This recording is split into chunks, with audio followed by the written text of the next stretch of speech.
जय हिंद प्यारे साथियों। आपका स्वागत है आपके अपने चैनल केरियन क्रेस्ट लर्निंग पर। तो प्यारे साथियों, आज हम कवर करेंगे दिल्ली पुलिस कांस्टेबल के प्रीवियस ईयर के क्वेश्चन पेपर को, जो कि 2 दिसंबर 2020 का थर्ड शिफ्ट का क्वेश्चन पेपर है। और इसको कवर करेंगे और एनालिसिस करेंगे कि मेरा तैयारी कितना हुआ है और एग्जाम पैटर्न क्या है, कैसे क्वेश्चन पूछे जा रहे हैं। सबसे ज़्यादा वेटेज जो है जीएस का है, जिसमें 50 क्वेश्चन आते हैं।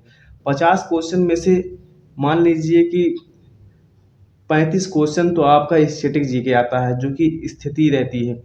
और इस स्टैटिक जीके में कितने क्वेश्चन किस टॉपिक से पूछे जा रहे हैं, कौन सा टॉपिक हमें पढ़ना अनिवार्य है, इन सभी को हम एनालिसिस करेंगे। चलते हैं क्वेश्चन नंबर 1 की ओर। क्वेश्चन नंबर 1 है, किस राजा ने भुवनेश्वर में प्रसिद्ध लिंगराज मंदिर का निर्माण करवाया था? तो लिंगराज मंदिर का निर्माण करवाने वाले जो हैं वो हैं ययाति केसरी। आपका राइट आंसर क्या हो जाएगा? ऑप्शन 3 हो जाएगा। ययाति केसरी जो है वो भुवनेश्वर में स्थित प्रसिद्ध लिंगराज मंदिर का निर्माण करवाए थे। ओडिशा में स्थित एक मंदिर है कोणार्क का सूर्य मंदिर, जिसका निर्माण करवाए थे नरसिंह वर्मन प्रथम। कई बार एग्जाम में, और ये फेमस क्वेश्चन है, हमेशा पूछा जाता है।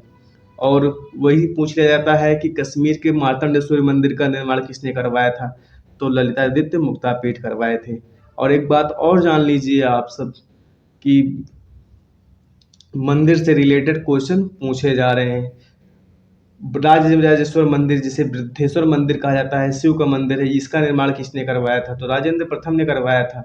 खजुराहो के विश्व प्रसिद्ध मंदिर का निर्माण कौन करवाए थे? तो चंदेल शासकों ने करवाया था। ये ऐसे क्वेश्चन बहुत ज़्यादा पूछे जाते हैं। आगे बढ़ते हैं, क्वेश्चन नंबर 2 की ओर चलते हैं। क्वेश्चन नंबर 2 है, कान्हा राष्ट्रीय उद्यान किस राज्य में स्थित है? तो कान्हा राष्ट्रीय उद्यान जो है वो मध्य प्रदेश राज्य में स्थित है। कई बार एग्जाम में पूछा गया प्रश्न है, और ये कान्हा राष्ट्रीय उद्यान तो हर एग्जाम में पूछा जाता है। अब जान लेते हैं कि कौन कौन से राज्य के कौन कौन से राष्ट्रीय उद्यान हैं।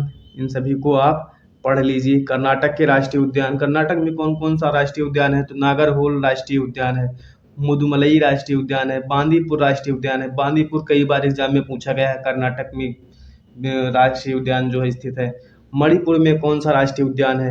तो अब मणिपुर में एक फेमस राष्ट्रीय उद्यान है किबुल लामजाओ, किमुल लामजाओ राष्ट्रीय उद्यान, जिसमें तैरता हुआ पार्क पाया जाता है। तैरता हुआ पार्क कहाँ पाया जाता है? तो किबुल लामजाओ नेशनल पार्क में, जिसमें एक झील स्थित है, लोकटक झील। लोकटक झील में तैरता हुआ पार्क पाया जाता है। और थिरुई राष्ट्रीय उद्यान कहाँ पे स्थित है? तो थिरुई राष्ट्रीय उद्यान जो है मणिपुर राज्य में भी स्थित है। मणिपुर राज्य में 2 ही राष्ट्रीय उद्यान स्थित हैं, थिरुई और केमुल लामजाओ। हरियाणा में एक प्रसिद्ध राष्ट्रीय उद्यान है, जिसका नाम है सुल्तानपुर राष्ट्रीय उद्यान। सुल्तानपुर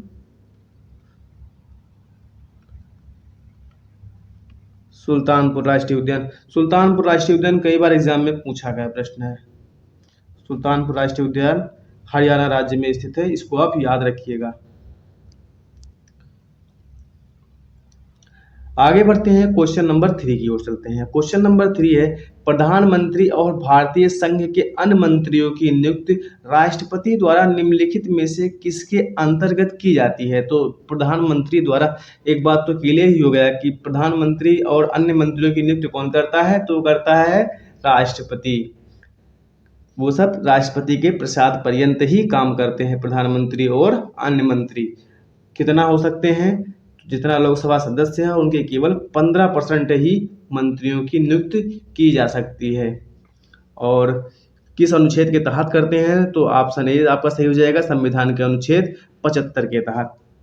अनुच्छेद 74 के तहत भारत की एक मंत्रिपरिषद होगी, तो सारी संविधान के अनुसार एक मंत्रिपरिषद होगी। और अनुच्छेद 75 के तहत मंत्रियों की नियुक्ति और प्रधानमंत्री की नियुक्ति की जाती है। अनुच्छेद 75 के तहत क्या होता है? तो अनुच्छेद 75 जो है ये राष्ट्रपति द्वारा सत्रावसान किया जाता है। सत्रावसान का मतलब यही होता है कि राष्ट्रपति द्वारा कई आदेश के द्वारा सभा के सत्र को स्थगित या समाप्त करना, इसको क्या कहते हैं? सत्रावसान। मानी कि लोकसभा या राज्यसभा का जो है ये सभा स्थगित कर देना, सदन स्थगित कर, राज्यसभा नहीं लोकसभा का सदन जो है स्थगित कर देना। क्वेश्चन नंबर ऑप्शन 3 में अनुच्छेद 70 में क्या दिया गया है? भारत के संविधान का अनुच्छेद 70 में जो है ये आकस्मिकता के बारे में बताया गया है, राष्ट्रपति के आकस्मिकता शक्ति के बारे में बताया गया है। और अनुच्छेद 79 में है, 79 में है, 79 नहीं, ये 79 में है, 79 80 होगा। ये 79 में क्या दिया गया है, संसद के बारे में दिया गया है कि भारत का एक संसद होगा जिसमें राष्ट्रपति और लोकसभा तथा राज्यसभा तीनों का मिलकर संसद का निर्माण करेगा। इसको आप ध्यान में रखिएगा। आगे बढ़ते हैं, क्वेश्चन नंबर 4 की ओर चलते हैं। क्वेश्चन नंबर 4 है,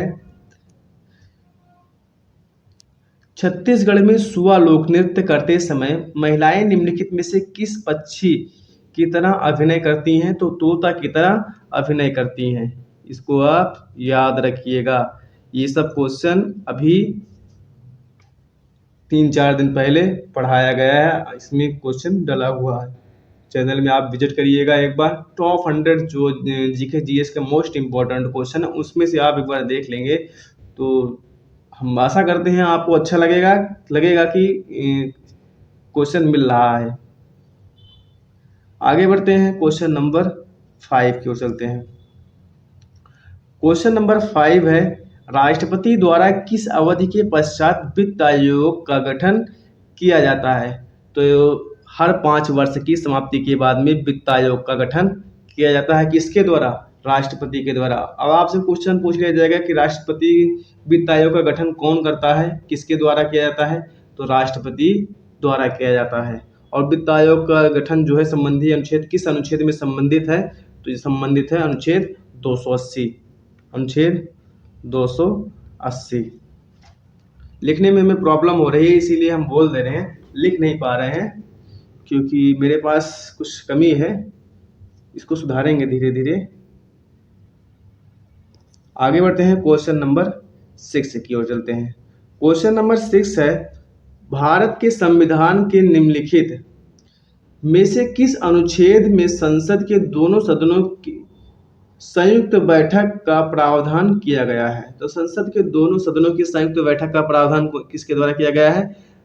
तो अनुच्छेद 108 के तहत किया गया है। और कौन संयुक्त बैठक के आदेश देता है? तो देता है राष्ट्रपति के द्वारा किया जाता है। लेकिन संयुक्त बैठक की अध्यक्षता कौन करता है? तो उसका करता है लोकसभा अध्यक्ष। संसद के दोनों सदनों की संयुक्त बैठक की अध्यक्षता कौन करता है? तो लोकसभा अध्यक्ष करता है। इसको आप याद रखिएगा। और आगे बढ़ते हैं, अनुच्छेद 126 में कहा गया है कि भारत के लोग न्याय, स्वतंत्रता और बंधुत्व को जो है संकल्प लेकर बढ़ाएंगे, भाईचारा बनाए रहेंगे।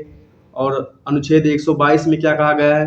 अनुच्छेद 122 में कहा गया है कि न्यायालय जो भी कार्य करेगा उसमें संसद कोई हस्तक्षेप नहीं कर सकता है।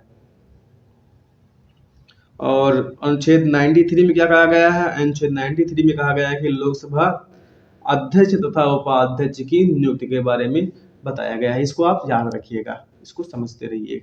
आगे बढ़ते हैं, क्वेश्चन नंबर 7 की ओर चलते हैं। क्वेश्चन नंबर 7 है, निम्नलिखित में से किसने हैदराबाद शहर बसाया था?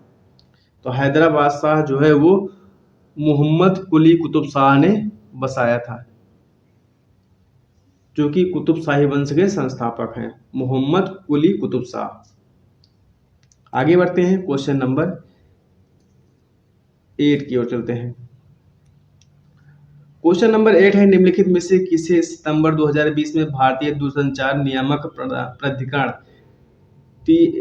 TRAI का अध्यक्ष नियुक्त किया गया है? तो PD बिरला, जो कि ये करंट का क्वेश्चन था। आगे बढ़ते हैं, क्वेश्चन नंबर 9, अटल पेंशन योजना के लाभार्थी के लिए अधिकतम कितनी आयु निर्धारित की गई है? तो 40 वर्ष निर्धारित की गई है। इसको आप याद रखिएगा। आगे बढ़ते हैं, क्वेश्चन नंबर 10। क्वेश्चन नंबर 10 है मोस्ट इंपॉर्टेंट क्वेश्चन, इससे कई बार एग्जाम में पूछे जाते हैं। संगीतकार सिक्किल माला चंद्रशेखर का संबंध निम्नलिखित में से किस वाद्य यंत्र से है? तो इनका संबंध जो है वो बांसुरी से है, बांसुरी वादक थे। कौन? सिक्किल माला चंद्रशेखर बांसुरी वादक। और जो है कौन कौन है? तो पन्ना लाल घोष हैं। हरिप्रसाद चौरसिया हैं, जो कि मोस्ट इम्पॉर्टेंट है, कई बार एग्जाम में पूछा गया। हरिप्रसाद चौरसिया का संबंध किस वाद्य यंत्र से है? तो इनका संबंध बांसुरी से है। इन सभी को आप याद कर लीजिएगा। प्रमुख वादक और वाद्य यंत्र से संबंधित जितने भी प्रश्न बनेंगे उन सभी को आप याद रखिएगा। 2 से 3 क्वेश्चन दिल्ली पुलिस कांस्टेबल में तो अवश्य ही पूछे जाते हैं। किस किस से क्वेश्चन पूछे जाते हैं दिल्ली पुलिस कांस्टेबल में? तो अभी तक एनालिसिस करने के बाद में पता चला है कि वाद्य यंत्र, समुद्री तट, फिर उसके बाद में राष्ट्रीय उद्यान, लोक नृत्य, प्रसिद्ध मंदिर, इन सभी से क्वेश्चन भर भर के पूछे जा रहे हैं। इन सभी को आप याद कर लेंगे तो आपको बहुत ज़्यादा हेल्प मिल सकती है। आपका कोई भी क्वेश्चन ऐसा नहीं होगा जो आपको नहीं आ रहा होगा। हरिप्रसाद चौधरी जैसे सितार वादक, पंडित रविशंकर, निखिल बनर्जी जो है ये सितार वादक हैं।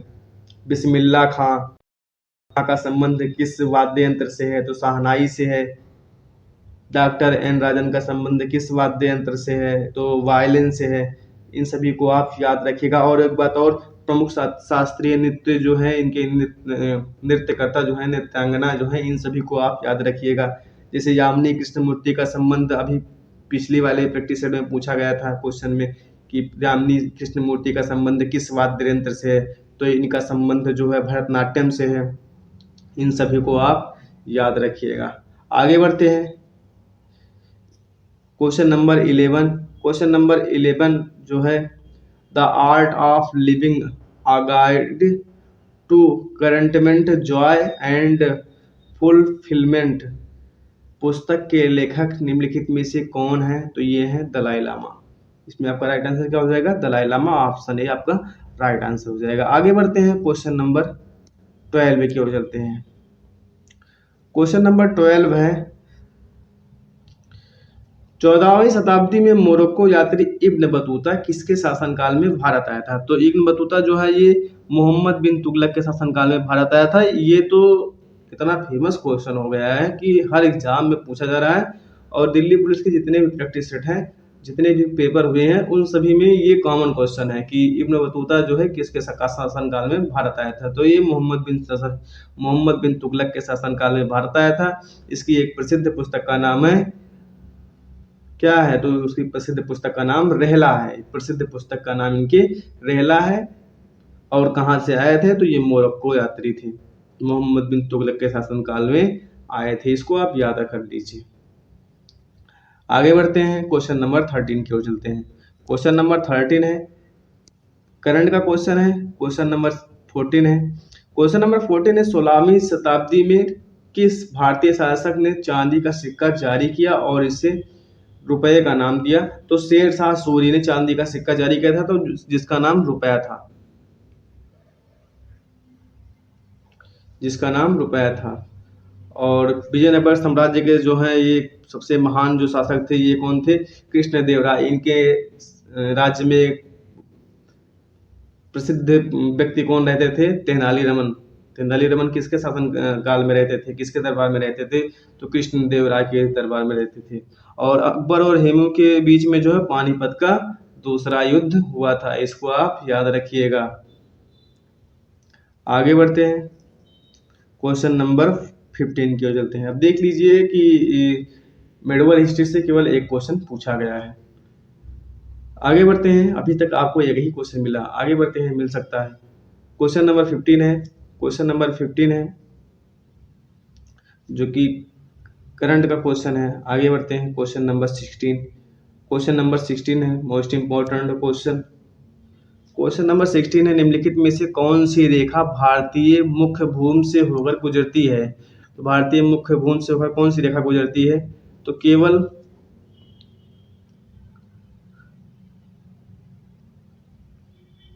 दो कर्क रेखा ही गुजरती है। आपका राइट आंसर क्या हो जाएगा? ऑप्शन 4, केवल 2 कर्क रेखा, न मकर रेखा होकर गुजरती है, न भूमध्य रेखा गुजरती है। और एक बात और बताइए, किस महाद्वीप से तीनों रेखाएं गुजरती हैं? कर्क रेखा, मकर रेखा और भूमध्य रेखा, तीनों रेखाएं गुजरती हैं। तो वो है अफ्रीका महाद्वीप। इसको आप याद रखिएगा। और कर्क रेखा भारत के कितने राज्यों से होकर गुजरती हैं? तो 8 राज्यों से होकर गुजरती हैं। इन सभी 8 राज्यों को आप कमेंट बॉक्स में अवश्य ही कमेंट करिएगा। आगे बढ़ते हैं, क्वेश्चन नंबर 17 की ओर चलते हैं। क्वेश्चन नंबर 17 है, भारतीय वस्तु एवं सेवा कर जीएसटी की सर्वोच्च दर कितनी है? तो 28% है, इसको आप याद रखिए। क्वेश्चन नंबर 18 है, क्वेश्चन नंबर 18 है, विद्युत बल को मापने के लिए निम्नलिखित में से कौन सा उपकरण का प्रयोग किया जाता है?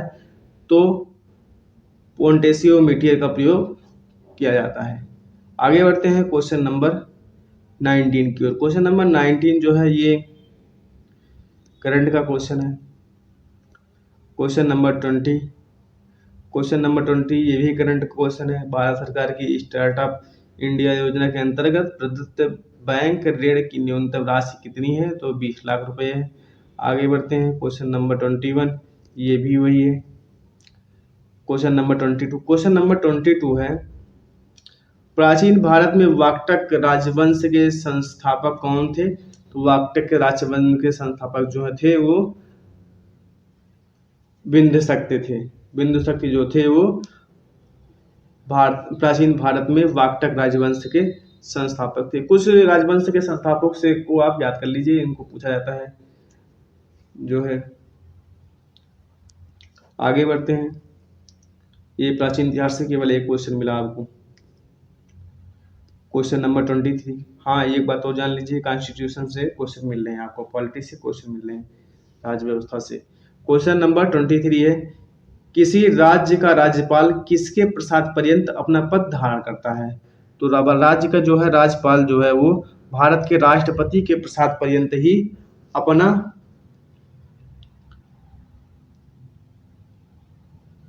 पद धारण करता है। राज्य का जो है राष्ट्रपति के राज्यपाल जो है वो किसके प्रसाद पर्यंत अपना पद धारण करता है? तो राष्ट्रपति के प्रसाद पर्यंत ही पद धारण करता है। राज्यपाल की जो है नियुक्ति किसके द्वारा की जाती है? तो किस अनुच्छेद के द्वारा की जाती है? तो अनुच्छेद 155 के द्वारा की जाती है। अनुच्छेद 155 के द्वारा की जाती है। और एक बात और जान लीजिए, राज्यपाल की नियुक्ति का जो है प्रावधान भारत के राज्यों का एक राज्यपाल होगा, ये अनुच्छेद 153 में कहा गया है, लेकिन इसकी नियुक्ति जो है 155 में की जाती है। मुख्यमंत्री की नियुक्ति कौन करता है? तो राज्यपाल करता है।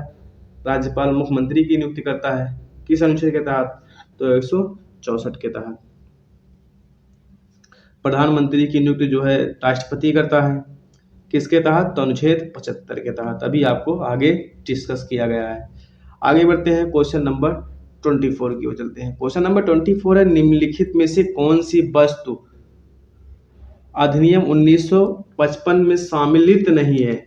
तो साबुन सम्मिलित है, स्कूटर टायर ये भी सम्मिलित है, सीमेंट भी सम्मिलित है, और लकड़ी का फर्नीचर सम्मिलित नहीं है। इसको आप याद रखिएगा।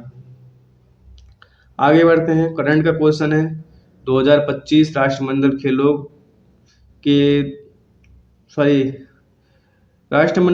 के 2018 संस्करण की मेजबानी किसने की थी? तो ऑस्ट्रेलिया ने किया था।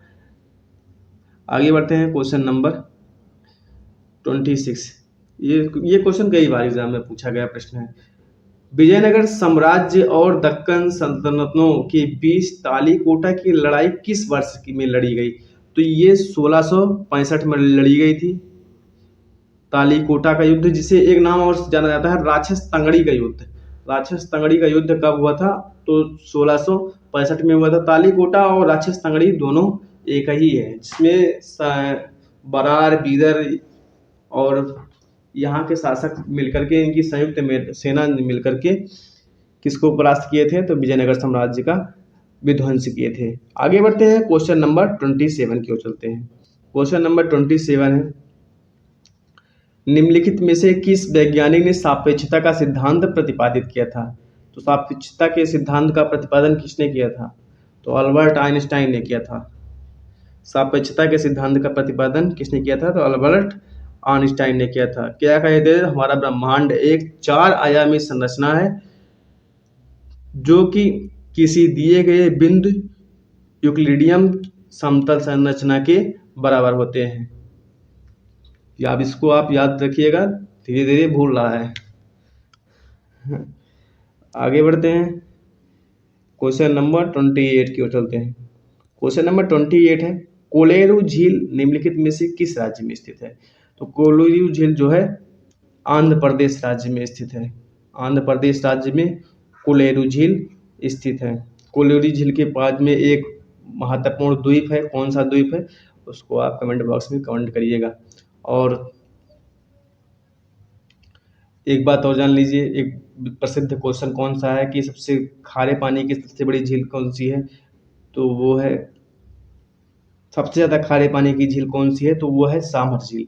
अगर आपसे पूछा जाएगा सबसे बड़ी खारे पानी की लैगून झील कौन सी है, तब चिल्का झील आप आंसर लगाइएगा, क्योंकि इसमें कन्फ्यूजन रहता है और बार बार पूछा जाता है। केरल में एक महत्वपूर्ण है, मोस्ट इम्पोर्टेंट झील है वेमनाथ झील, जिसमें नौका यान के लिए प्रतियोगिता होती है। नौकायान के लिए प्रतियोगिता होती है किसमें? वेमनाथ झील में। कहाँ पे स्थित है? केरल में स्थित है। क्वेश्चन नंबर 29 देख लीजिए, वाद्य यंत्र और वादक से क्वेश्चन पूछे जा रहे हैं और हर प्रैक्टिस सेट में पूछे जा रहे हैं, इन सभी को आप याद कर लीजिएगा। प्रसिद्ध संगीतकार पंडित रविकिशन महाराज निम्नलिखित में से किस वाद्य यंत्र से संबंधित हैं? तो ये संबंधित हैं तबला से। जो है पंडित किशन महाराज किससे संबंधित हैं? तो तबला से संबंधित हैं। और जाकिर हुसैन किससे संबंधित हैं? तो ये भी तबला से संबंधित है। और गुदई महाराज कई बार एग्जाम में पूछा गया है, गुदई महाराज किस वाद्य यंत्र से संबंधित हैं? तो ये भी तबला से संबंधित हैं। पंडित रविशंकर किससे संबंधित है? सितार से। लेकिन पंडित किशन किससे संबंधित है? पंडित किशन महाराज जो है ये संबंध किस वाद्य यंत्र से है? तो बिस्मिल्लाह खान का संबंध शहनाई से है। दयाशंकर जगन्नाथ का संबंध शहनाई से। तो इन सभी को आप याद रखिएगा। और एक बात और जान लीजिए, यामिनी कृष्णमूर्ति जो है कौन सा शास्त्रीय नृत्य करती हैं? तो अभी आपको थोड़ी देर पहले बताया गया भरतनाट्यम करती हैं। लेकिन एक बात और जान लीजिए, यामिनी कृष्णमूर्ति कुचिपुड़ी भी करती हैं। कुचिपुड़ी लोक नृत्य भी करती है। कहाँ की है कुचिपुड़ी? तो आंध्र प्रदेश का है, फेमस है। आगे बढ़ते हैं, क्वेश्चन नंबर 30 की ओर चलते हैं। क्वेश्चन नंबर 30 है, गैसों के बारे में निम्नलिखित में से कौन सा कथन सही है? तो इसमें आपका सही आंसर हो जाएगा क्वेश्चन नंबर 4, गैसों का ना तो कोई निश्चित आयतन होता है और ना ही निश्चित आकार होता है। द्रवों का आयतन होता है लेकिन आकार नहीं निश्चित होता है। द्रवों का आयतन होता है लेकिन आकार नहीं निश्चित होता है। गैसों का ना आकार होता है ना आयतन होता है। और एक बात और जान लीजिए, ठोस का आयतन भी होता है, आकार भी होता है। ध्रुव अगर किसी आप बर्तन में रख दे रहे हैं, जिस बर्तन में रखेंगे उसी आकार का हो जाएगा। तो आकार तो निश्चित नहीं है, लेकिन उसका आयतन तो निश्चित ही है। कितना लीटर है? आयतन तो निश्चित है लेकिन आकार नहीं है। आगे बढ़ते हैं, क्वेश्चन नंबर 31। 2011 की जनगणना के अनुसार भारत की साक्षरता दर कितनी थी? तो भारत की साक्षरता दर 74.04% थी। आगे बढ़ते हैं, क्वेश्चन नंबर 22 की ओर चलते हैं। क्वेश्चन नंबर 22, अनंतगिरी की पहाड़ियां किस राज्य में स्थित है? अनंतगिरी पहाड़ियां किस राज्य में स्थित है? तो तेलंगाना में राज्य में जो है वो अनंतगिरी की पहाड़ियां स्थित हैं। साइलेंट वैली कहाँ स्थित है? शांता घाटी, तो ये स्थित है केरल में। कुछ महत्वपूर्ण है वैली जो है, पहाड़ियां जो हैं ये पूछी जाती हैं। पारसनाथ की पहाड़ियां कहाँ स्थित है? तो ये स्थित है मध्य प्रदेश में। और आपका फूलों की घाटी कहाँ स्थित है? तो फूलों की घाटी आपकी स्थित है उत्तराखंड राज्य में, कुमायूं हिमालय पर। इसको आप याद रखिएगा। आगे बढ़ते हैं, क्वेश्चन नंबर 23। क्वेश्चन नंबर 23 है, तापमान का एसआई मात्रक निम्नलिखित में से कौन सा है? तो केल्विन है तापमान का एसआई मात्रक। और बताइए कि फ़ारेनहाइट और डिग्री सेल्सियस कितने तापमान पर बराबर होते हैं? तो -40 डिग्री सेल्सियस पर होते हैं। कई बार एग्जाम में पूछा गया प्रश्न है। कैंडेला जो है किसका मात्रक है? तो ये ज्योति तीव्रता का मात्रक है। इसको आप याद रखिएगा।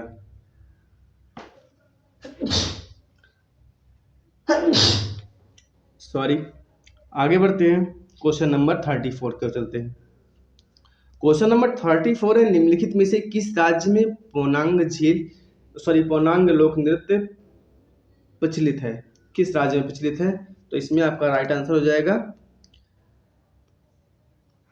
अरुणाचल प्रदेश। एक बात तो जान लीजिए, लोक नृत्य तो आप लोग याद ही कर लीजिए, क्योंकि किसी किसी में एक क्वेश्चन पूछा जाता है, 2 क्वेश्चन पूछा जाता है, अन्यथा हर एग्जाम में पूछा जाता है। आगे बढ़ते हैं, क्वेश्चन नंबर 35 को चलते हैं।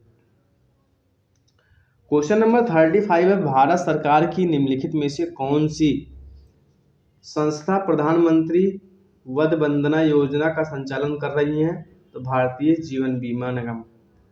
आगे बढ़ते हैं, क्वेश्चन नंबर 36,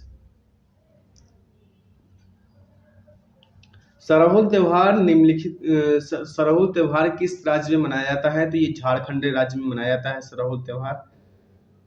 एक और जो है एक जनजाति है मुंडा जनजाति, मुंडा जनजाति के द्वारा सरहुल त्योहार मनाया जाता है, मुंडा जनजाति के द्वारा। और मुंडा और झारखंड की जनजाति कौन कौन सी है? तो मुंडा हो, बिरहोर, संथाल, ये सब जनजाति कहाँ की हैं? तो झारखंड की हैं। लेकिन सरहुल त्योहार जो है मुंडा जनजाति द्वारा मनाया जाता है। और सरहुल त्योहार 3-4 राज्यों में मनाया जाता है। एक बात तो जान लीजिए, मेनता मुख्यतः झारखंड में मनाया जाता है और बिहार में भी मनाया जाता है और छत्तीसगढ़ में भी मनाया जाता है। देख लीजिए, छत्तीसगढ़ ऑप्शन दिया गया है इसमें, छत्तीसगढ़ में भी मनाया जाता है। लेकिन मुख्यतः कहाँ मनाया जाता है, मेनता कहाँ मनाया जाता है? तो मेनता झारखंड में मनाया जाता है। आगे बढ़ते हैं, क्वेश्चन नंबर 37 करंट का क्वेश्चन है, 38 करंट का क्वेश्चन है, 39 क्वेश्चन नंबर 39 देख लीजिए इसको। क्वेश्चन नंबर 39, यदि किसी राज्य के राज्यपाल को लगता है कि एंग्लो इंडियन समुदाय को राज्य की विधानसभा में प्रतिनिधित्व है और उसका पर्याप्त प्रतिनिधित्व नहीं है, तो वह समुदाय में से कितने सदस्यों की नियुक्ति कर सकता है? तो 1 सदस्यों की नियुक्ति कर सकता है राज्यपाल। राज्यपाल कितने सदस्यों की नियुक्ति करता है? 1 सदस्य की नियुक्ति करता है। आगे बढ़ते हैं, अब एंग्लो इंडियन वो भी समाप्त हो गए हैं क्योंकि इनकी संख्या कम हो गई है। क्वेश्चन नंबर 40 है, कृष्णराज सागर बांध को किस नदी पर बनाया गया है? तो कृष्णराज सागर बांध को जो है कावेरी नदी पर बनाया गया है। तुंगभद्रा नदी पर के तट पर कौन सा शहर बसा हुआ है? तो हम्पी बसा हुआ है, हम्पी, जो कि कहाँ पे स्थित है? कर्नाटक राज्य में स्थित है। काली नदी जो है ये सरयू की एक सहायक नदी है। कृष्णा नदी का उद्गम जो है ब्रह्मपुत्र की पहाड़ियाँ से ब्रह्मगिरी की पहाड़ियाँ से होता है। कहाँ से? महाराष्ट्र से होता है। आगे बढ़ते हैं, बांध को आप याद कर लीजिए, टेहरी बांध किस नदी पर बनाया गया है? तो टेहरी बांध जो है भागीरथी और भिलांगाना नदी पर बनाया गया है, इसको आप याद रखिएगा। हीराकुंड बांध किस नदी पर बनाया गया है? तो महानदी पर बनाया गया है हीराकुंड बांध। नागार्जुन सागर बांध किस नदी पर बनाया गया है? तो कृष्णा नदी पर बनाया गया है। बांधों को आप याद कर लीजिए। अलमाटी बांध किस नदी पर बनाया गया है? तो ये भी कृष्णा नदी पर बनाया गया है। क्वेश्चन नंबर 41 करंट का क्वेश्चन है। आगे बढ़ते हैं, क्वेश्चन नंबर 42 की ओर चलते हैं।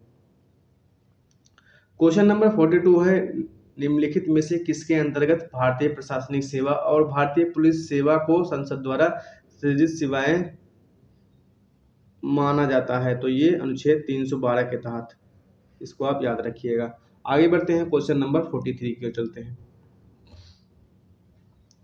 क्वेश्चन नंबर 43 है, निम्नलिखित में से कौन सी विशेषता बौद्ध धर्म को जैन धर्म से पृथक करती है? तो आचरण और आत्मनिर्माण का चरम स्वरूप। आगे बढ़ते हैं, क्वेश्चन नंबर 44 को चलते हैं। क्वेश्चन नंबर 44 है, ऑप्टिकल फाइबर की कार्यप्रणाली का वैज्ञानिक सिद्धांत निम्नलिखित में से कौन सा है? तो प्रकाश का पूर्ण आंतरिक परावर्तन। इससे प्रकाश, ऑप्टिकल फाइबर जो है ये प्रकाश का पूर्णांतरिक परावर्तन कर दिया जाता है, जिससे उसमें क्षति कम पहुंचती है। और ऑप्टिकल फाइबर का प्रयोग कहाँ किया जाता है, तो संचार माध्यम में किया जाता है। इसको आप याद रखिएगा, जानते रहिए। क्वेश्चन नंबर 45 है, देख लीजिए। क्वेश्चन नंबर 45 है, भारत में ब्रिटिश शासन में पहले गवर्नर जनरल कौन थे? बट अब देखिए कैसे फंसा दिया, यानी पूछना चाहिए था इसको बंगाल का प्रथम गवर्नर जनरल कौन था, या बंगाल का प्रथम गवर्नर कौन था, या भारत का प्रथम गवर्नर कौन था, भारत का प्रथम गवर्नर जनरल कौन था, या भारत का प्रथम वायसराय कौन था, या भारत का प्रथम भारतीय गवर्नर जनरल कौन था, या स्वतंत्रता प्राप्ति के बाद में भारत का प्रथम गवर्नर जनरल कौन था। इस सभी को पूछना चाहिए था, लेकिन डायरेक्ट पूछ लिया, भारत में ब्रिटिश शासन में पहले गवर्नर जनरल कौन थे। तो पहले गवर्नर जनरल कौन थे, भारत, ऐसा क्वेश्चन पूछा जाएगा तो मान लीजिए भारत का प्रथम गवर्नर कौन था, आप राजस्थान लगाइएगा, कौन, रॉबर्ट क्लाइव, सॉरी भूल गए थे, रॉबर्ट क्लाइव। रॉबर्ट क्लाइव जो है भारत का प्रथम गवर्नर है, बंगाल का प्रथम गवर्नर है, कौन, रॉबर्ट क्लाइव। यानी भारत का भी प्रथम गवर्नर कौन है, रॉबर्ट क्लाइव। और बंगाल का प्रथम गवर्नर जनरल कौन है, तो वो है वारेन हेस्टिंग। और भारत का प्रथम गवर्नर जनरल कौन है, वो है लॉर्ड विलियम बेंटिंक। भारत का प्रथम वायसराय कौन है, तो वो है लॉर्ड कैनिंग। स्वतंत्र भारत का प्रथम गवर्नर जनरल कौन है, तो वो है लॉर्ड माउंटबेटन। स्वतंत्र भारत का प्रथम भारतीय गवर्नर जनरल कौन है, तो वो है सी राजगोपालाचारी। इन सभी तथ्यों को आप याद रखिएगा, समझ रहे हैं ना, नहीं कंफ्यूजन में गड़बड़ हो जाएगी सब। क्वेश्चन नंबर 46, निम्नलिखित में से कौन सा ताप दृढ़ प्लास्टिक है, तो वो है बेकेलाइट। क्वेश्चन नंबर 47 है, जो कि करंट का क्वेश्चन है। आगे बढ़ते हैं, क्वेश्चन नंबर 48 है। अब एक बार जान लीजिए, क्वेश्चन नंबर 48 है, मोस्ट इंपोर्टेंट क्वेश्चन है। सुरकोटता पुरातात्विक स्थल किस राज्य में स्थित है, तो सुरकोटडा जो है ये गुजरात राज्य में स्थित है। एक बात और जान लीजिए, हड़प्पा सभ्यता से क्वेश्चन पूछे जा रहे हैं, हड़प्पा सभ्यता से क्वेश्चन पूछे जा रहे हैं। हड़प्पा सभ्यता के जितने स्थल है इन सभी को याद कर लीजिए। जैसे मान लीजिए ये हड़प्पा कहाँ पे स्थित है, सॉरी ये मोहनजोदारो जो है ये कहाँ पे पड़ता है, किस नदी के तट पर पड़ता है। हड़प्पा जो है रावी नदी के तट पर पड़ता है। मोहनजोदारो जो है ये पर स्थित है, सिंध नदी के तट पर स्थित है। कहाँ है, तो पाकिस्तान में है। हड़प्पा भी पाकिस्तान में है। और चन्हूदारो जो है ये भी पाकिस्तान में है, ये भी सिंध नदी के तट पर स्थित है। कोट दीदी जो है ये सिंध प्रांत में है, सिंधु नदी के तट पर स्थित है, ये भी पाकिस्तान में है। रंगपुर जो है ये गुजरात में है, काठियावाड़ जिला में। रोपड़ कहाँ पे है, तो ये सतलज नदी पर स्थित है, पंजाब में, रोपड़ जिला में। लोथल कहाँ पे है, तो भोगवा नदी पर स्थित है, ये गुजरात में है। गुजरात में कौन कौन से हैं, तो गुजरात में है कोटद्दा, और कौन सा है, रंगपुर, और कौन सा है, लोथल। ये सब कहाँ पे है, 3। और एक और है धौलावीरा, कहाँ पे स्थित है, ये भी गुजरात में स्थित है। इन सभी को आप याद रखिएगा। आगे बढ़ते हैं, थोड़ी तबीयत खराब है। क्वेश्चन नंबर 49 की ओर चलते हैं। क्वेश्चन नंबर 49 है, करंट का क्वेश्चन है। इस सभी को आप, करंट का नहीं है, ओलंपिक में प्रति व्यक्ति स्वर्ण पदक जीतने वाला एकमात्र भारतीय निम्नलिखित में से कौन है, तो वो है अभिनव बिंद्रा। इसको आप याद रखिएगा। क्वेश्चन नंबर 50 है, क्वेश्चन नंबर 50 है, मोस्ट इंपोर्टेंट क्वेश्चन। निम्नलिखित में से कौन सा कार्यकलाप किसी अर्थव्यवस्था के द्वितीय क्षेत्र से संबंधित है, तो वो है कृषि उपकरण का निर्माण।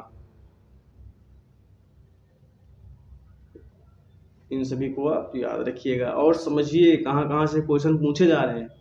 स्मार्ट जो है तैयारी करिए, ताकि एग्जाम आए तो उसमें छोड़ दीजिए। अगर पसंद आया हो तो लाइक शेयर सब्सक्राइब अवश्य कर दीजिएगा, बेल आइकन अवश्य प्रेस कर दीजिए, ताकि आने वाली वीडियो की नोटिफिकेशन आपको सबसे पहले मिले। धन्यवाद।